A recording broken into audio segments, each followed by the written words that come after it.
नमस्कार साथियों, जियो sapiens academy के इस ऑनलाइन प्लेटफॉर्म पर आप सबका स्वागत है, अभिनंदन है। उम्मीद करता हूं कि आप भी दिसंबर 2024 वाले एग्ज़ाम के लिए ईमानदारी के साथ, पूरे समर्पण के साथ लगे होंगे। और वो कहते हैं ना कि अपने एक कवि हुए थे दुष्यंत कुमार, उन्होंने एक बात कही थी, बड़ी शानदार पंक्तियां थी उनकी। उन्होंने कहा था कि कौन कहता है आसमान में छेद नहीं होता, एक पत्थर तबीयत से उछालो तो यारो। इसलिए एक पत्थर तबीयत के साथ उछालना है और अपने को आसमान में भी छेद करना है। और हर हालत में दिसंबर 2024 वाले एग्ज़ाम में अपने को जेआरएफ हासिल करना है, जेआरएफ को क्रैक करना है। उसके लिए मैं आपके साथ या आपके लिए क्या मेहनत कर सकता हूं और आप उसके लिए क्या कर सकते हो। तो अब की बार अपनी की टैगलाइन है जो है, अब की बार यानी 200 पार। हर हालत में अपने को 300 में से 200 नंबर हासिल करने हैं। 200 नंबर तो कम से कम आने ही चाहिए। और उसके लिए मैं आपको 2013 से लेकर 2024 तक, आज तक जितने भी नेट के पेपर हुए हैं उन सब के पीवाईक्यूज है वो डिटेल से सॉल्यूशन आपके साथ यहाँ यूट्यूब पे सेशन लेके आऊँगा। अभी अपना चल रहा है जो 18 जून को जो पेपर हुआ था, जो पेपर कैंसिल हो गया था, वो पेपर अपन अभी डिस्कस कर ही रहे हैं, जिसमें अपन ने भू आकृति विज्ञान और उसके बाद जलवायु विज्ञान और समुद्र विज्ञान 3 यूनिट अपन ने डिस्कस कर ली है। ठीक है, आज अपन करेंगे पर्यावरण भूगोल। पर्यावरण भूगोल। और अभी कोई नया साथी जुड़ रहा है, पहली बार अपना वीडियो देख रहा है, तो उसके बता दूं कि अपना जो चैनल है जियो सैपियंस एकेडमी, इसकी प्ले लिस्ट में जाओगे तो आपको जो लेटेस्ट एग्ज़ाम हुआ था, जो इस कैंसिल एग्ज़ाम के बाद हुआ था, उसका भी डिटेल से सॉल्यूशन आपको वहाँ मिल जाएगा। और बाकी जो रद्द हुआ था उस एग्ज़ाम के भी भू आकृति विज्ञान, जलवायु और समुद्र विज्ञान के यूनिट वाइज आपको डिटेल सॉल्यूशन मिल जाएगा। यूट्यूब के ऊपर आप जाओगे, प्ले लिस्ट में नेट जेआरएफ के लिए एक अलग से प्ले लिस्ट बना रखी है। ठीक है, तो बिना देरी के आज का अपना सेशन शुरू करते हैं। ठीक है, तो आज अपन क्या करने जा रहे हैं, पर्यावरण भूगोल। पर्यावरण भूगोल के जितने भी क्वेश्चन हैं उन सबको देखेंगे। और एक बात और बता देता हूँ आपको, पर्यावरण भूगोल का बहुत बड़ा पोर्शन देखने को मिल रहा है। जितने भी एग्जाम में पीछे के देख रहा हूँ उनमें एनवायरनमेंट ज्योग्राफी से खूब क्वेश्चन आ रहे हैं। ठीक है, तो इस ब्रांच को हल्के में नहीं लेना है कहीं भी। और रही बात कि कहाँ से पढ़ना है, कैसे पढ़ना है, तो उसके लिए मैं आज या कल पूरा डिटेल वीडियो लेके आ रहा हूँ, जिसमें आपको पूरा सिलेबस वाइज, टॉपिक वाइज हर चीज़ बता दूंगा कि कौन सा टॉपिक आपको कौन सी किताब में से पढ़ना है, कितने पेज नंबर तक है, यहाँ तक बता दूंगा मैं आपको। ठीक है, तो शुरू करें आज का। तो ये रहा पहला क्वेश्चन आपकी स्क्रीन पे। पहला क्वेश्चन था कि भारत के निम्नलिखित अधिनियमों को कालक्रम में व्यवस्थित कीजिए। ठीक है, समय के अनुसार व्यवस्थित करना था। तो राष्ट्रीय हरित अधिकरण अधिनियम जो 2010 में आया था। ठीक है, पर्यावरण संरक्षण अधिनियम जो 1986 में आया था। ठीक है, जैव विविधता अधिनियम 2002 में, और वायु प्रदूषण निवारण और नियंत्रण अधिनियम जो आया था 1981 में। ठीक है, तो अब कालक्रम के अनुसार व्यवस्थित करना है, तो सबसे पहले आ जाएगा वायु अधिनियम 1981, फिर बी आ जाएगा पर्यावरण संरक्षण अधिनियम 1986, फिर जैव विविधता और फिर राष्ट्रीय हरित अधिकरण अधिनियम। ठीक है, तो डी बी सी ए राइट आंसर हो जाएगा 4 नंबर। ठीक है, इनका टाइम पीरियड भी ध्यान रखना, कौन सा अधिनियम कब लागू हुआ था। ठीक है, ये जो 10-12 जितने भी अधिनियम है उन सबको ध्यान रखना है। हर बार इनसे बार बार क्वेश्चन रिपीट हो रहा है। अब ये डिटेल में आप देख भी सकते हो यहाँ, राष्ट्रीय हरित अधिकरण नियम जो 2010 में, उसके बाद पर्यावरण संरक्षण अधिनियम 19 नवंबर 1986। अब क्या कई जगह तारीख भी पूछी जाने लगी, जैसे पिछले एग्जाम में शायद आ रखा था एक क्वेश्चन, या फिर शायद एमपी के असिस्टेंट प्रोफेसर में आया था, जो जनसंख्या नीति थी उसकी तारीख तक पूछ रखी थी, ये कब लागू हुई थी। ठीक है, तो थोड़ा ध्यान रख लेना, इंपॉर्टेंट है। पर्यावरण संरक्षण अधिनियम 1986 वाला 19 नवंबर को। फिर आता है जैव विविधता अधिनियम 2002 में लागू हुआ। वायु प्रदूषण निवारण और नियंत्रण अधिनियम 1981 में। ठीक है, चले आगे। अगला सवाल देखते हैं। अगला सवाल है कि एक पारिस्थितिक तंत्र में संख्या का पिरामिड प्रतिलोमित होता है, ठीक है, यानी इन्वर्टेड पिरामिड के बारे में पूछा है। एक होता है अपवार्ड और एक होता है इन्वर्टेड, यानी सीधा पिरामिड और उल्टा पिरामिड। अब पिरामिड को पहले थोड़ा सा डिटेल से समझ लेते हैं। देखो साथियों, पिरामिड क्या है कि जो इकोलॉजिकल पिरामिड होते हैं वो 3 टाइप के होते हैं, ठीक है। तो उसके अंदर अगर बात करें तो पहला होता है वो संख्या के आधार पर, जिनको संख्या पिरामिड बोलते हैं, ठीक है। दूसरा होता है बायोमास पिरामिड और तीसरा जो होता है ऊर्जा पिरामिड, ठीक है। ये 3 पिरामिड होते हैं। बार बार क्वेश्चन आ रहा है घुमा फिरा के, कभी ऊर्जा पिरामिड को लेकर पूछ लिया जाता है, तो कभी ऊर्जा को लेकर, तो कभी बायोमास को लेकर और कभी संख्या को लेकर पूछ लिया जाता है। तो इनको अपन अलग अलग देख ही लेते हैं साथ का साथ, आगे क्वेश्चन आए तो बाद में दिक्कत ना आए। तो संख्या पिरामिड में क्या होता है साथियों, 2 टाइप के पिरामिड होते हैं, एक तो होता है सीधा और एक होता है उल्टा। अब क्या है, तालाब का पिरामिड है वो सीधा होता है। देखो सीधा पिरामिड तो होता है यूं और उल्टा होता है वो ऐसे होता है, ठीक है। अब थोड़ा सा अगर दिमाग लगाओगे, मतलब थोड़ी सी समझ से करोगे तो ये सवाल हो जाते हैं, ज़्यादा मुश्किल सवाल नहीं है। अब सीधा कैसे होगा तालाब का संख्या के आधार पर? तालाब में क्या होता है, छोटी मछलियां पहले ज़्यादा होती है, ठीक है। उसके ऊपर अगर बात करें तो उससे बड़ी मछलियां थोड़ी कम देखने को मिलती है, और ऊपर ही ऊपर बात करें तो व्हेल मछली तो संख्या में बहुत ही कम होती है। तो ये आप पिरामिड बनाओगे इस तरह, तो नीचे ही नीचे छोटी मछलियों को रखोगे, फिर उससे छोटी और फिर बड़ी बड़ी, तो ये पिरामिड इस तरह ही बनेगा। तो ये सीधा पिरामिड बनेगा। उसके बाद बात करें घास सतल, घास के जो मैदान होते हैं उस पर नीचे ही नीचे क्या है, बहुत सारे छोटे छोटे कीट होते हैं, ठीक है। फिर उनके ऊपर बात करें, मेंढक की संख्या थोड़ी कम देखने को मिलती है। फिर उनके ऊपर सांप की संख्या थोड़ी और कम हो जाती है। फिर ऊपर मोर वगैरह जो भी है, चीलबाज, इनकी संख्या और कम मिलती है। तो ये भी क्या है, सीधा पिरामिड हो जाता है घास का भी।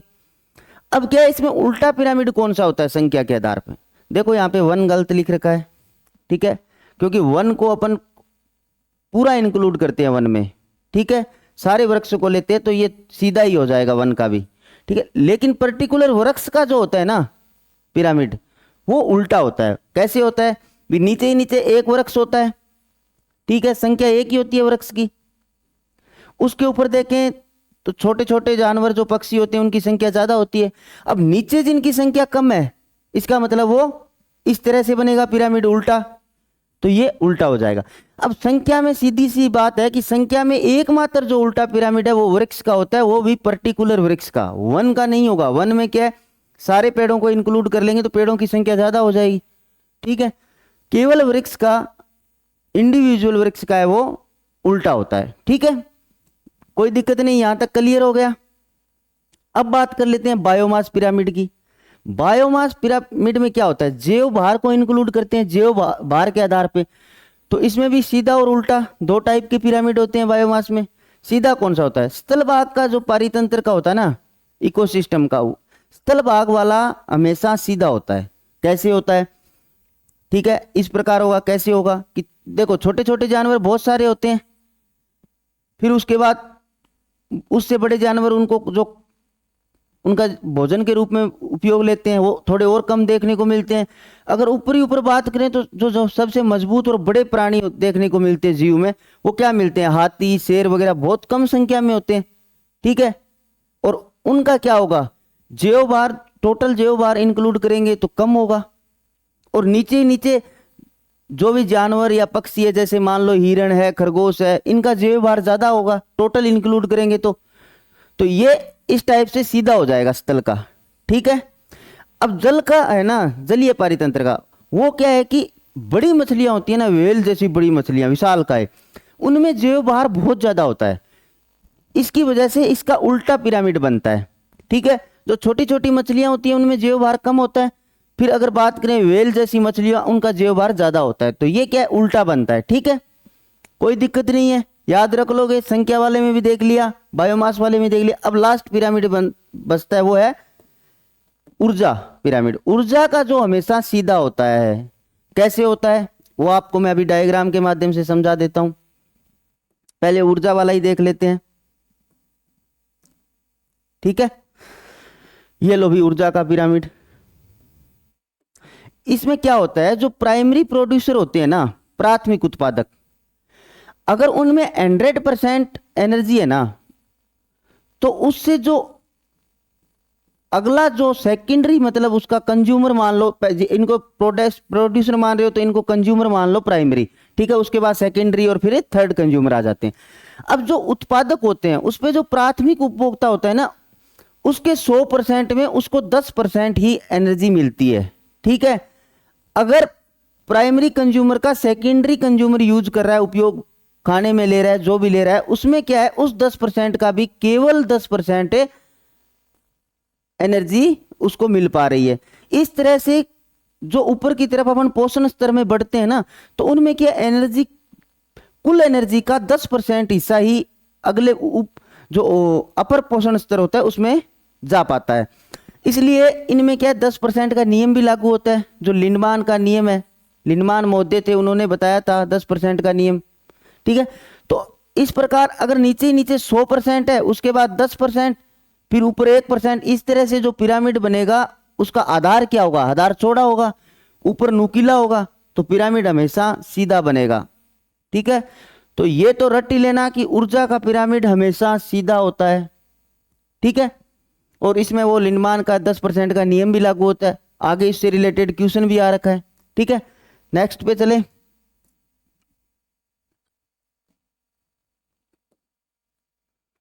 अगला क्वेश्चन था, सूची फर्स्ट और सेकंड को सुमेलित करना था। फेफड़े का कैंसर, ब्लैक फुट रोग, रोग दे रखे हैं इधर, और इधर उनके कारण दे रखे हैं। त्वचा का कैंसर, मीना माता रोग। अब क्या होता है, ये सुमेलित करने वाले, उनमें अगर एक दो चीजें आप पकड़ लोगे ना तो क्वेश्चन सही हो जाएगा आपका, ज्यादा परेशान नहीं करेगा आपको क्वेश्चन। तो इसमें क्या है, मीना माता रोग बहुत चर्चित है यार, जापान वाला, जिसको हर एक विद्यार्थी जानता है। किससे हुआ था, पारे से। पारे को क्या होता है, मछलियों ने खा लिया था, और उनमें मछलियों में पारा विषाक्त के रूप में स्टोर हो गया था। बाद में जब इंसानों ने उन मछलियों को खाया तो उनमें ये मीना माता रोग फैल गया था। ये लगभग 1956 की घटना है जापान की, ठीक है। तो ये याद रह ही जाता है। इसके बाद अगर बात करें त्वचा का कैंसर, अब त्वचा का कैंसर भी खूब चर्चा में रहा है, क्योंकि आप मॉन्ट्रियल प्रोटोकॉल भी पढ़ते हो। उसमें क्या होता है, ओजोन परत के जो छिद्र है उसको रोकने को लेकर बात होती है। क्यों होती है, क्योंकि जो अपनी ओजोन लेयर है ना, वो पराबैंगनी किरणों को रोक रही है, और वो पराबैंगनी किरणें जब छिद्र होने से धरती पे आएगी तो वो क्या है, जो गोरे लोग हैं ना उनको परेशान कर रही है। अब मेरे जैसे आदमी की कोई दिक्कत नहीं आ रही, ना इंडिया वाले, ना अपने अफ्रीकी महाद्वीप वाले, इन लोगों को कोई दिक्कत नहीं आ रही। दिक्कत आ रही है गोरे लोगों को, ठीक है। उनकी क्या चमड़ी, व्हाइट चमड़ी होती है, उस पर बहुत ज्यादा इनको परेशानी का सामना करना पड़ता है इन पराबैंगनी किरणों से, ठीक है। तो सबसे पहले शोर इन्होंने ही तो मचाया था, गोरे लोगों ने, कह रहे यार इस छिद्र को कैसे रोको, नहीं तो हम मारे जाएंगे। तो ये जो त्वचा का कैंसर होता है, ये होता है पराबैंगनी किरणों के विकिरण में जो अधिक उद्भाषण होता है उससे, ठीक है। तो यहां सी के अंदर 4 हो गया, डी के अंदर 1 हो गया। अब आप देखो, डी के अंदर 1 और सी में 4, यहां तक ये दोनों पकड़ में आ रहे हैं। अब सेम ऐसा कोई मिल ही नहीं रहा है, तो इसका मतलब राइट आंसर तो ये हो जाएगा, पर 2 और भी तो देखने हैं। अब जो ब्लैक फुट रोग है ना, वो होता है भूजल के अंदर आर्सेनिक की अधिक मात्रा हो जाती है उसकी वजह से, ठीक है। और फेफड़े का जो कैंसर होता है वो होता है धूमर कोहरा से। कौन सा, स्मोग, जो अपने क्या है दिल्ली के आसपास वाले क्षेत्र में पराली जलाते हैं, उससे वो धुआं होता है। वो धुआं जब कोहरे के साथ मिल जाता है उसको बोलते हैं स्मोग, ठीक है। उससे फेफड़े का कैंसर हो रहा है। बस यही तो सवाल था, ज्यादा परेशान होने वाली तो कहीं है ही नहीं बात है। ये देख लो, ये अलग अलग दे रखे हैं, पढ़ ही लेते हैं इनको। फेफड़े का कैंसर स्मोग से, ब्लैक फुट रोग, ये क्या है, एक चरम रोग ही होता है ब्लैक फुट रोग, ठीक है, भूजल में आर्सेनिक की अधिक मात्रा से। त्वचा का कैंसर पराबैंगनी किरणों की वजह से होता है। उसके बाद अगर बात करें मीना माता रोग, पारा विषाक्त से हुआ था। क्या हुआ था इसके अंदर, तो पारायुक्त जल से प्रभावित मछलियों के सेवन से जापान के अंदर ये 1956 में घटना घटित हुई थी। ये भी याद रखना, ईयर भी कई बार पूछ ले कोई, क्या पता। कैडमियम प्रदूषण, इससे भी एक रोग होता है, ठीक है, ये भी अलग से ध्यान रखना। इटाई रोग, ठीक है, ये बोन सी मान लो कैडमियम प्रदूषण से इटाई रोग होता है। ठीक है, चले नेक्स्ट। चलो भी अगले सवाल पे चलते हैं, देखते हैं अगला क्या सवाल है। थोड़ी सी मेहनत कर लो, बहुत आसान सवाल आते हैं, ऊपर ऊपर से ही आते हैं, ज्यादा गहराई में जाने की जरूरत ही नहीं है। अगला सवाल है कि निम्नलिखित पारिस्थितिकी तंत्रों में नीवल प्राथमिक उत्पादकता के आधार पर अवरोही क्रम में व्यवस्थित कीजिए, यानी नेट प्राइमरी प्रोडक्टिविटी, एनपीपी। अब भी एनपीपी क्या होता है, तो चलो एनपीपी की बात कर लेते हैं। अब जो एनपीपी होता है ना, नेट प्राथमिक उत्पादन हो, जो सकल प्राथमिक उत्पादन होता है ना, उसमें से आप शोषण द्वारा जो नष्ट हुई ऊर्जा है उसको निकाल दो, तो आपका बच जाता है नेट प्राइमरी प्रोडक्टिविटी। ठीक है, अब कोई भी प्राथमिक उत्पादन है ना, उसके अंदर जो जैव भार होता है ना, टोटल बायोमास, वो उसकी प्राथमिक उत्पादकता होती है। ठीक है, उसके अंदर से आप क्या करो, उसके अंदर से आप उसने खुद ने जो शोषण से ऊर्जा को नष्ट कर दिया उसको आप निकाल दो, तो वो आपको नेट प्राथमिक उत्पादकता है वो मिल जाएगी। ठीक है, तो इसमें इनका अवरोही क्रम में बताना था, तो उससे पहले अपन थोड़ा सा ओवरऑल देख लेते हैं, एक नजर मार लेते हैं। ठीक है, फिर सवाल की तरफ चलेंगे। तो विश्व की औसत जो एनपीपी है ना, वो है 320 ग्राम प्रति वर्ग मीटर प्रति वर्ष। ये ध्यान रखा करो, कई बार क्या होता है अपन 320 ग्राम तो याद रख लेते हैं, रट लेते हैं, पर अपन ये भूल जाते हैं कि प्रति वर्ग मीटर। अब यार यहाँ सोचेंगे यार मीटर की बात आ गई तो वर्ष थोड़ी आएगा, या तो फिर कोई महीना आएगा या फिर कोई दिन आएगा, ऐसा नहीं है, क्योंकि यहाँ पे प्रति वर्ष है। ठीक है, अगला है कि महाद्वीपीय और महासागरीय अलग अलग भी देख लेते हैं। तो महाद्वीपीय ज्यादा है, 669 ग्राम प्रति वर्ग मीटर प्रति वर्ष है, और महासागरीय एनपीपी है वो 155 ग्राम। और अपने एक ईपी ओडम में महोदय हुए थे। ठीक है, अब ईपी ओडम महोदय का अगर वर्गीकरण अगर आप याद रख लोगे ना, तो आपका ये सवाल कहीं गलत नहीं होने वाला।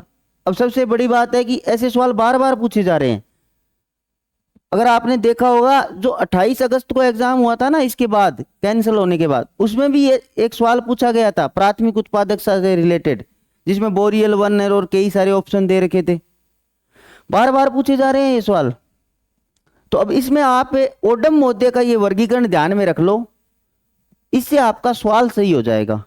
ठीक है, ज्यादा ज्ञानी अपने को बढ़ने की जरूरत है ही नहीं। तो अब इसके अंदर क्या है, 3 स्तर बताए थे उन्होंने, एक तो उच्च उत्पादकता वाले, और एक मध्यम वाले, और एक निम्न वाले। बस इनको रट लो, चाहे सामान्य सवाल ही पूछे आपसे, चाहे ओडम महोदय के बिना नाम के साथ ही सवाल पूछ ले। अब ये तो बिना नाम का ही है, ठीक है, तो आपका सवाल सही हो जाएगा। अब उच्च उत्पादकता में कौन कौन से क्षेत्र आते हैं, देखो, जलोढ़ मैदान आएंगे, आर्द्र वन प्रदेश आएंगे, छिछले जलीय भाग आएंगे, और गहन कृषि आएगी। ये भाग उच्च उत्पादकता में आएंगे।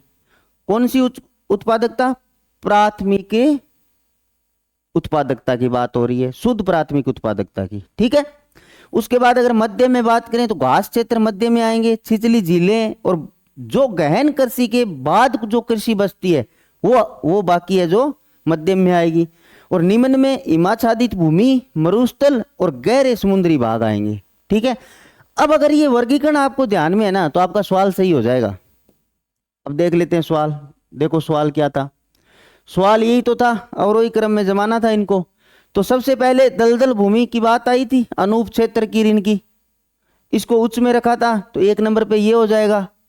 बाद में कौन सा होगा, मध्य अक्षांशीय वन पहले थे, वन को उच्च उत्पादकता में रखा है, और घास क्षेत्र को उसने मध्यम में रखा है, तो 2 नंबर पे ये हो जाएगा। 3 पे घास के मैदान हो जाएंगे, और चौथे पे खुला महासागर हो जाएगा। ठीक है, अब देख लो CDAB ये राइट आंसर हो जाएगा। बस देख लो, ओडम महोदय के वर्गीकरण से हो गया ना सवाल सही। बस कोई दिक्कत नहीं, बस आप एक बार ओडम महोदय का और 1-2 बार पढ़ लेना इसको अच्छे से, बार बार सवाल आ रहे हैं। चलो अगला सवाल देख लेते हैं। अगला सवाल क्या है, ने स्वच्छ विकास प्रक्रियाओं की अवधारणा शुरुआत की। स्वच्छ विकास प्रक्रिया यानी क्लीन डेवलपमेंट मैकेनिज्म, सीडीएम की शुरुआत कब हुई थी, ये पूछ लिया। अब सीडीएम की शुरुआत, अगर आपने ये ढंग से सम्मेलन वगैरह पढ़े होंगे, कॉन्फ्रेंस वगैरह, तो आपको ध्यान होगा कि क्योटो प्रोटोकॉल के अंदर 1997 में सीडीएम की बात हुई थी, अवधारणा। अब कैसे हुई थी वो भी मैं आपको अलग अलग ही बता देता हूं, और सीडीएम होता क्या है उस पर भी चर्चा करेंगे। सबसे पहले ऑप्शन दे रखा है जैव विविधता सम्मेलन का, तो इसको ही पकड़ लेते हैं।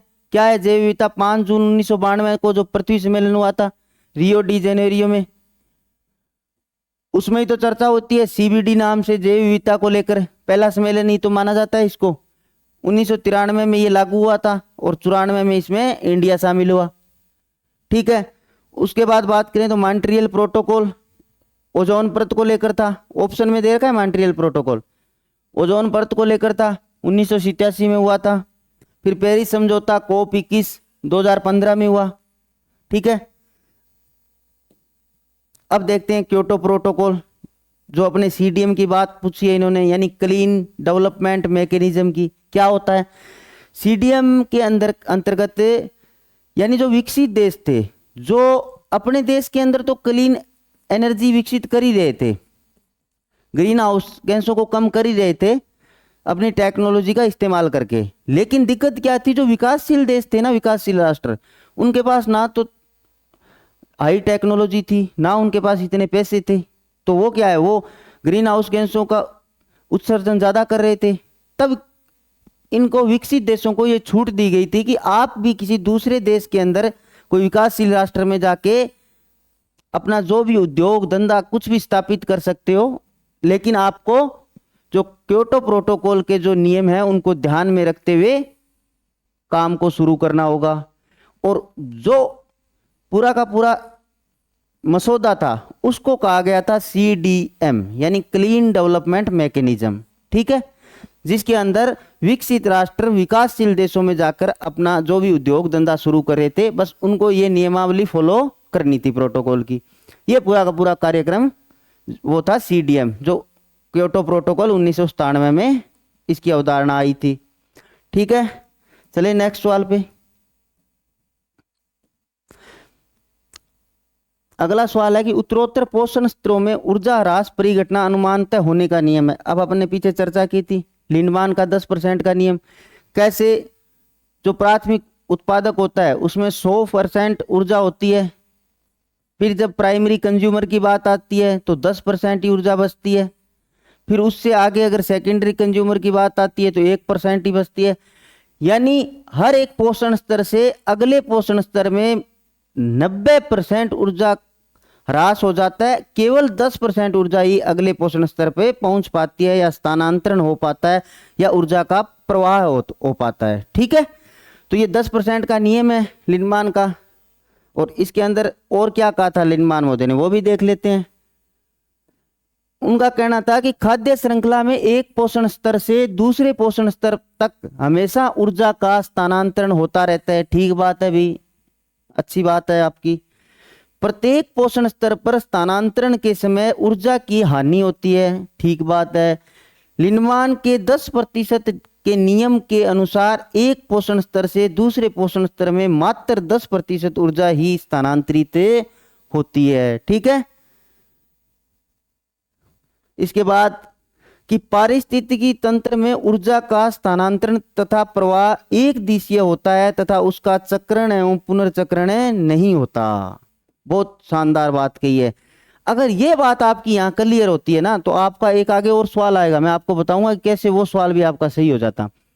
ऊर्जा का प्रवाह हमेशा एक दिशीय होता है, यानी वो पुनर्चक्रण नहीं होता कभी। ऊर्जा एक से दूसरे में गई, दूसरे से तीसरे में, यूं आगे बढ़ती रहेगी, लेकिन इसका वापिस चक्रण नहीं होगा। और जो जैव भू रासायनिक चक्कर होता है ना, जैव भू रासायनिक चक्कर, उसके अंदर जो है वो एक दिशीय नहीं होता, उसके अंदर पुनर्चक्रण होता है। वो भी अपन आगे जिक्र करेंगे कैसे होता है। और ऊर्जा जो हमेशा है वो एक दिशीय होती है। ठीक है, कोई दिक्कत नहीं यहां पे। चलो आगे चलते हैं। अगला सवाल क्या है, सूची फर्स्ट और सेकंड को सुमेलित करना है। ठीक है जी, कर लेंगे, कोई बात नहीं। इधर वनस्पति दे रखी है, ठीक है, इधर वनों का प्रकार दे रखा है, आबूनस, चंदन, मैंग्रोव, देवदार, इधर ज्वारी है, अल्पाइन और वन। पहले इनका क्या है थोड़ा सा अपन डिटेल में देख ही लेते हैं, फिर इस सवाल पे आएंगे अपन। अब देखो उष्ण कटिबंधीय सदाबहार जो वन होते हैं ना, उनके अंदर कौन कौन सी वनस्पति पाई जाती है। देखो ये 3-4 नाम तो रट ही लो, बार बार पूछे जा रहे हैं, महोगनी, आबूनस और रोजवुड, ये वनस्पति हो गई। और विषुवत रेखा के निकट पाए जाते हैं ये। लगभग 200 सेमी वर्षा होती है, उच्च तापमान व उच्च आर्द्रता पाई जाती है। और जीव के अंदर यहाँ पे हाथी, गेंडा, जंगली सूअर जैसे प्राणी या जीव देखने को मिलते हैं। अब इनको अलग अलग क्षेत्र में अलग अलग नाम से पुकारा जाता है। वो कौन कौन से नाम है, दक्षिण अमेरिकी महाद्वीप में इसको अमेजन बेसिन, अफ्रीका में कांगो, और अफ्रीका के तट वालों को गिनी तट, अपने भारत के अंदर अंडमान निकोबार वाला क्षेत्र, और जावा और सुमात्रा जो इंडोनेशिया का क्षेत्र है, यहाँ ये वन पाए जाते हैं। स्पेशली एक नाम याद रखना है आपको, ब्राजील में इनको सेलवास कहा जाता है। ठीक है, नहीं भूलोगे, सेलवास नाम याद रखना, ये वनस्पतियां याद रखना। बाकी चीजें तो क्या पता आपको वैसे ही ध्यान में हो, लेकिन ये नाम भूल सकते हो आप। आगे और देख लेते हैं, इसका थोड़ा सा विश्लेषण और देख लेते हैं, फिर अपने सवाल पे चलेंगे। अगला है उष्ण कटिबंधीय पर्णपाती। ठीक है, इसके अंदर क्या होता है, गर्मियों के अंदर जो वृक्ष है पत्तियां झाड़ देते हैं। इसमें वनस्पति सागवान, शीशम, साल, बांस और चंदन, ये वनस्पतियां पाई जाती है। कौन कौन सा क्षेत्र आता है इसके अंतर्गत, तो ये आता है दक्षिण पूर्व एशिया, भारत, ब्राजील, मध्य व दक्षिण अमेरिका और उत्तरी ऑस्ट्रेलिया वाला क्षेत्र आता है। इसके बाद शंकुधारी, टेगा और अल्पाइन वनों की बात कर लेते हैं। इनमें कोई नाम लिखा मिल सकता है आपको। ठीक है, अभी जैसे अल्पाइन लिखा हुआ है, ये भी आ सकता है, शंकुधारी भी, टेगा भी आ सकता है। ठीक है, विस्तार सबसे अधिक है इनका, सबसे ज्यादा, क्योंकि मुलायम लकड़ी होती है, अपने जो कागज वगैरह बनाने के काम में सबसे ज्यादा इसका काम लिया जाता है, आर्थिक महत्व सबसे ज्यादा होता है। ठीक है, इनमें कौन कौन सी वनस्पति, चीड़, देवदार, फर, सप्रूस, ये आती है। ये चारों वनस्पतियां ध्यान रखना, ये अपन ने बात करी ली, आर्थिक महत्व बहुत है, लकड़ी मुलायम होती है। अब बात कर लेते हैं मैंग्रोव वनों की, इनको ज्वारीय वन भी कहते हैं। ठीक है, ये कहाँ पाए जाते हैं, उष्ण उपोष्ण कटिबंध में, जो समुद्र के तट है वहां पे, और ज्वार नदमुख और ज्वारीय क्रिक वगैरह है उसमें, और पश्च जल में पाए जाते हैं। ठीक है, मैंग्रोव को लेकर आपने खूब पढ़ा होगा। भारत के अंदर भी अपना बंगाल वाला और उड़ीसा वाला वो क्षेत्र है, वहां पाए जाते हैं। इधर गुजरात के तट वाले क्षेत्र में देखने को मिलते हैं। अब इनके अंदर 2 शब्दावली आती है मैंग्रोव में, वो मैंने स्पेशल लिखी है, और डिटेल ना लिखी, ये जरूर लिखी, क्योंकि ये क्या पता भविष्य में सवाल पूछा जाए इनसे संबंधित। एक तो होता है न्यू मेटाफोर्स, ये जो मैंग्रोव होते हैं ना, मैंग्रोव, इनकी जड़ें होती है न्यू मेटाफोर्स, ये यूं करके ऊपर निकलती है, ये शोषण का काम करती है। ठीक है, पानी से बाहर आ जाती है। ठीक है, इनको बोलते हैं न्यू मेटाफोर्स। और एक है जरायुजता या वीवी पेरी, ये क्या होता है, ये क्या है, मैंग्रोव की कई ऐसी प्रजातियां हैं जो क्या है, भूरण का जो है ना, उनका भूरण है वो क्या है, उस पेड़ के ऊपर यानी मैंग्रोव के ऊपर ही परिपक्व होता है। ठीक है, जब एकदम परिपक्व हो जाता है तब वो पानी में गिरा देते हैं उसको, फिर वो अपना अस्तित्व वह खुद का जमा लेता है। ठीक है, उस पूरी प्रक्रिया को कहा जाता है जरायुजता या वीवी पेरी। ठीक है, याद रह जाएगा, 2 नाम है, न्यू मेटाफोर्स और जरायुजता। ध्यान रखना, कोई भी मैं इंपॉर्टेंट चीज तो छोड़ ही नहीं रहा आपके लिए। अब सवाल देख लेते हैं। सवाल क्या था, सवाल ये था इनकी वनस्पति को मिलान करना था। अब कर दोगे आराम से। देखो आबूनस उष्ण कटिबंधीय सदाबहार में पढ़ा है अपने अभी, चंदन को पर्णपाती में पढ़ा है, मैंग्रोव ज्वारीय वनों में, देवदार अल्पाइन के अंदर। बस, तो ये राइट आंसर हो जाएगा 2 नंबर। ठीक है, चलो नेक्स्ट चलते हैं।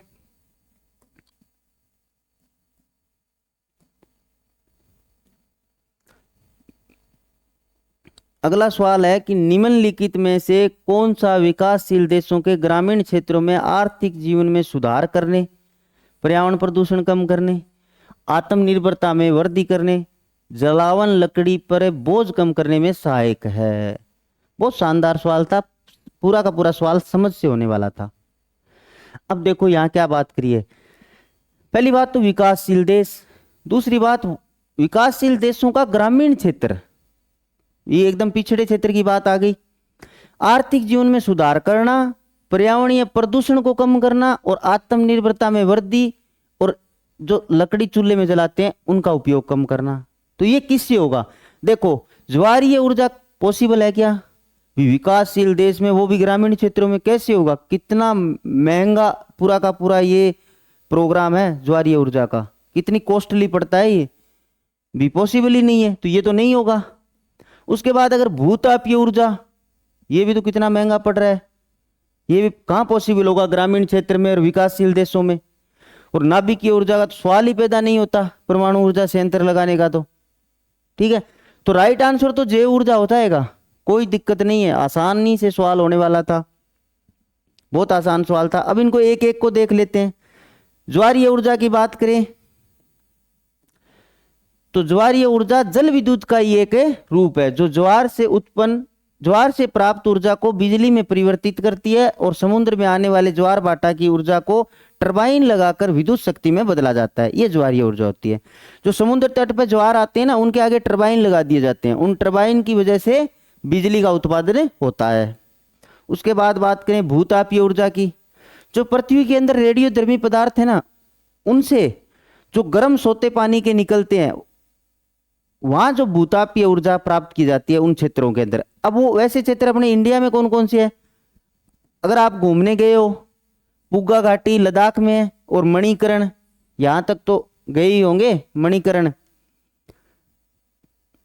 हिमाचल प्रदेश में, बड़े शानदार सोते होते हैं गर्म पानी के। अगर आप वहाँ पहाड़ों में कभी घूमने जाओगे ना, तो वहाँ क्या होता है कि पहाड़ में आप ऊपर जैसे जैसे ऊपर जाओगे, टेम्परेचर गिरेगा, ठंड बढ़ेगी, सर्दी लगेगी। तो क्या इलाज हो सकता है? या तो आप बोनफायर वगैरह, आग वगैरह जला के बैठ जाओ, नहीं तो जो गर्म सोते होते हैं ना, वो बड़ा काम करते हैं। उस टाइम शानदार नेचुरल गर्म पानी आता है प्रकृति द्वारा प्रदत्त, जब उस पानी में नहाओगे तो आपकी पूरी सर्दी दूर हो जाएगी।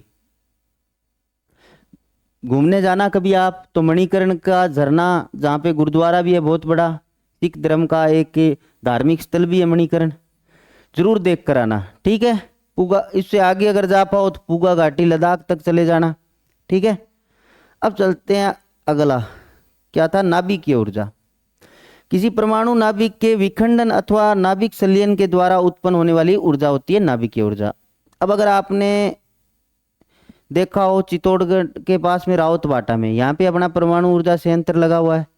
देश के अलग अलग कोनों में, तारापुर महाराष्ट्र में, कलपक्कम में, केगा में, ये क्या है 10-12 बहुत इंपॉर्टेंट परमाणु ऊर्जा संयंत्र है, और इनके पर्टिकुलर नाम को लेकर सवाल पूछे जा रहे हैं लगातार। तो आपको पता होना चाहिए कौन सा कर्नाटक में है, कौन सा आंध्र प्रदेश में है, कौन सा गुजरात में है, 10-12 जो परमाणु ऊर्जा संयंत्र है। ठीक है, जैसे अपने राजस्थान के अंदर रावत भाटा है, महाराष्ट्र में तारापुर है। ठीक है, ये देखो देखो भूगोल के अंदर अगर डायग्राम ना हो तो क्या मजा आएगा, और डायग्राम अगर आप साथ साथ देखते हो ना हर चीज का, तो वो चीज आपके दिमाग में एक लंबे टाइम तक सेव हो जाती है। ठीक है, ऐसे चीजें क्या है फिर भी अपन भूल जाते हैं, तो थोड़ा सा डायग्राम वगैरह साथ देखा करो यार। कोई भी लोकेशन हो, जैसे पुगा घाटी, मणिकरण, ये नाम आए तो मैप पे देखो, एटलस साथ मेरे को पढ़ो तब। ये देखो, ये है ज्वारीय ऊर्जा, ये ज्वार आ रहे हैं और यहाँ टरबाइन लगा हुआ है। ठीक है, ये इधर हाई वोल्टेज टावर है और इधर लाइट जा रही है घरों में। ये अगर आपने परमाणु ऊर्जा संयंत्र देखा होगा तो इस प्रकार की चिमनियां लगी होती है, बहुत बड़ी बड़ी, बहुत दूर दूर से दिख जाएगी आपको, अपने रावत बाटा में लगी हुई है। जियोथर्मल भूतापीय ऊर्जा की बात करें तो देखो, ये हॉट वाटर, गर्म पानी के सोते स्ट्रीम, ये पूरा का पूरा देखो यहाँ पे प्रोसेस है। ये खंभे भी लगा दिए देखो बिजली के उत्पादन के लिए, और ये जैव ऊर्जा संयंत्र है। ये तो थोड़ा सा क्या है कि विकसित राष्ट्रों का सा लग रहा है काम, इसमें तो पूरी तकनीकी का प्रयोग किया गया है, लेकिन ग्रामीण क्षेत्र में ऐसे नहीं होते।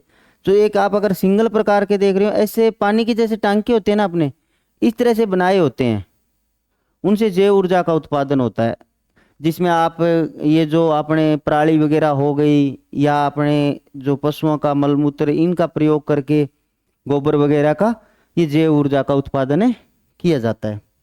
ठीक है, चलिए नेक्स्ट सवाल पे।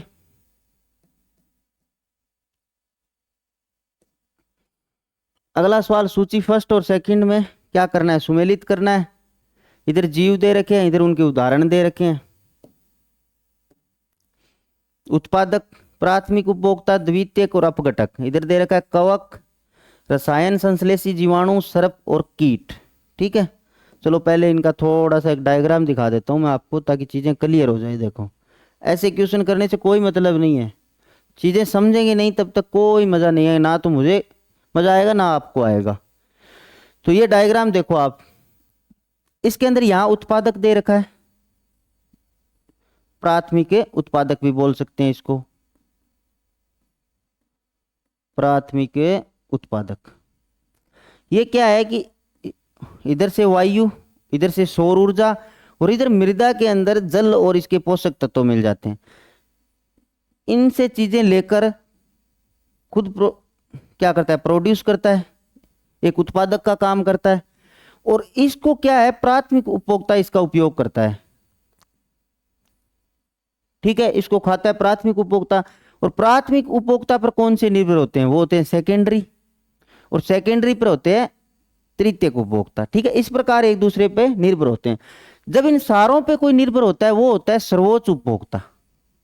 ठीक है, और जब इन सारों से, जैसे प्राथमिक, सेकेंडरी, टर्सरी, इन सब से जब इनमें से कोई जीव मृत हो जाता है या कोई पेड़ सड़ गल जाता है, तब इनको क्या है कि अपघटक होते हैं ना, वो इनका अपघटन करके मृदा में वापिस से मिला देते हैं, और फिर मृदा से उन्हीं चीजों का कोई कार्बन हो गया उनका वापिस उपभोक्ता को वो चीजें मिल जाती है। इसको बोलते हैं पूरा का पूरा चक्कर। इसलिए मैं आपको वहां बता रहा था कि ऊर्जा एक दिशीय होती है, उसका पुनर्चक्रण नहीं होता, इसका चक्रण होता है। देखो, उत्पादक से जो चीजें निकली, शुरुआत हुई, वो उत्पादक में वापिस आ गई, अपघटक के माध्यम से मृदा में आई, और मृदा से वापिस उत्पादक तक पहुंच गई। ये पूरा का पूरा चक्कर चलता रहता है। ठीक है, अब इसके साथ मैं आपको एक नई चीज बताता हूं जिसमें आप बहुत विद्यार्थी होते हो, कंफ्यूज होते हो। अब ये उत्पादक हो गया, ये प्राथमिक उपभोक्ता हो गया, ठीक बात है। अब जब इनके पोषण स्तर की बात आती है ना, तब हमेशा याद रखना, जो उत्पादक होता है वो होता है प्रथम पोषण स्तर, और जो प्राथमिक उत्पादक उपभोक्ता होता है वो होता है द्वितीय पोषण स्तर, और जो द्वितीय उपभोक्ता होता है वो होता है तृतीय पोषण स्तर, और जो तृतीय उपभोक्ता होता है वो होता है चौथा पोषण स्तर, और इन सब में ऊपर होता है सर्वोच्च पोषण स्तर। ठीक है, तो यहाँ कंफ्यूज मत हो जाना, कहीं आप प्रथम पोषण स्तर प्राथमिक उपभोक्ता को मान लो, ये गलती मत कर देना। प्रथम पोषण स्तर होता है उत्पादक।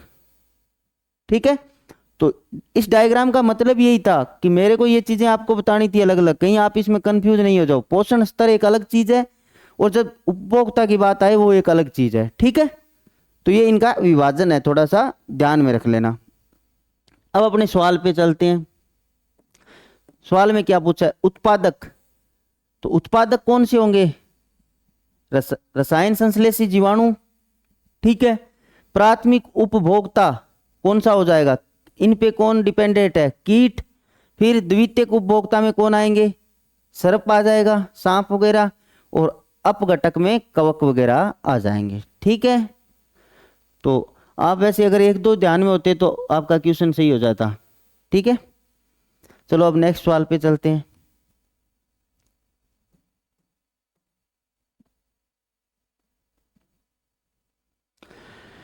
अगला सवाल है कि 2021 से 2030 के 10 को संयुक्त राष्ट्र संघ यानी यूएन ने किस 10 के रूप में घोषित किया है। ठीक है, तो इसमें राइट आंसर तो हो जाएगा पारितंत्र प्रत्यास्थापन। ठीक है, अब आपको एक चीज और ध्यान में रखनी है। चलो ये तो 2021 से 30 का पूछ लिया, आपको अगर कोई 2011 से 20 का पूछ लेता तो वो हो जाता जैव विविधता। ठीक है, जो ऑप्शन में एक डम्मी डाल रखा है, ऐसे कंफ्यूज हो जाता है, क्योंकि ये चीजें पढ़ी और ढंग से याद ना हो तो यार आपको याद है यार जैव विविधता भी पढ़ा था, पारितंत्र भी पढ़ा था, कौन सा होगा। तो इसलिए मैं आपको यहीं क्लियर कर देता हूं कि जैव विविधता जो यूएन का दशक था वो था 2011 से 20, और 21 से जो 30 था वो था पारितंत्र प्रत्यास्थापन। अब एक चीज और ध्यान रखना, इसको अगर मान लो पारितंत्र ना डाल के यहाँ अगर महासागर विज्ञान दशक लिख देता तो वो भी सही होता, क्योंकि साथ साथ इसको महासागर विज्ञान दशक भी घोषित किया गया है। कौन से को? 2021 से 30 वाले को। ठीक है, नहीं भूलोगे। चलो अब आगे चलते हैं। अगला सवाल है कि जैव भू रसायन चक्र के संदर्भ में सही कथनों की पहचान करें। जी ठीक है, तो पहला ऑप्शन था इसमें भौतिक जैविक दोनों प्रक्रियाएं शामिल है, सही बात है। इसे पदार्थ चक्र अथवा पोषण चक्र भी कहते हैं, राइट बात है। अपन ने वो पीछे भी देखा था, वो एक पोषण चक्र ही तो था, वही तो पूरा का पूरा चक्र है जैव भू रसायन चक्र। उसमें क्या होता है, पदार्थों का उसमें अलग अलग होते हैं, कार्बन चक्र, नाइट्रोजन चक्र, इनका अलग अलग है चक्कर के रूप में इनका इधर उधर स्थानांतरण होता रहता है। अगला ऑप्शन था कि सभी जैव भू रासायनिक चक्रों में नाइट्रोजन चक्र सर्वाधिक महत्वपूर्ण है, क्योंकि वायुमंडल में नाइट्रोजन की मात्रा 78% है, सही बात है जी। नाइट्रोजन चक्र बहुत महत्वपूर्ण है, क्योंकि जब नाइट्रोजन पूरे वायुमंडल के अंदर सबसे ज्यादा विद्यमान है तो वो सबसे ज्यादा प्रभावित तो करेगी चीजों को, भी सबसे ज्यादा संख्या में है। भी आप कोई एग्जाम्पल ले लो, अगर आप राजनीति की बात करो तो राजनीति में कोई भी धर्म जाति जो सबसे ज्यादा होगी वो प्रभावित तो करेगी चीजों को, सबसे ज्यादा करेगी, और जो कम होगा वो गौण करेगा। तो अब जब नाइट्रोजन 78% पूरी वायुमंडल में है तो वो प्रभावित तो करेगी और महत्वपूर्ण हो जाएगा, तो ये भी सही है। अब अगला है कि जैव भू रासायन चक्र में पदार्थों का प्रवाह एकल दिशा होता है, ये गलत बात है जी, क्योंकि इस बात को अपन पूरे इस सेशन में 4 बार डिस्कस कर चुके हैं। अब तो आपको भूलना ही नहीं है कतई कि ऊर्जा का प्रवाह एकल दिशा होता है, ना कि जैव भू रासायनिक चक्र का। ठीक है, तो ये गलत हो जाएगा।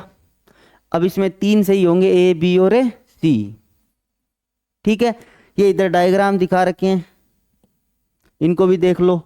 ये हो गया बायो जियो केमिकल साइकिल हो गया, ठीक है, इधर ये नाइट्रोजन साइकिल हो गया, और इधर ये कार्बन चक्र हो गया। ये देखो कार्बन चक्र कैसे शोषण के रूप में पेड़ पौधे कार्बन डाइऑक्साइड यूज करते हैं, ऑक्सीजन को वायुमंडल में छोड़ते हैं।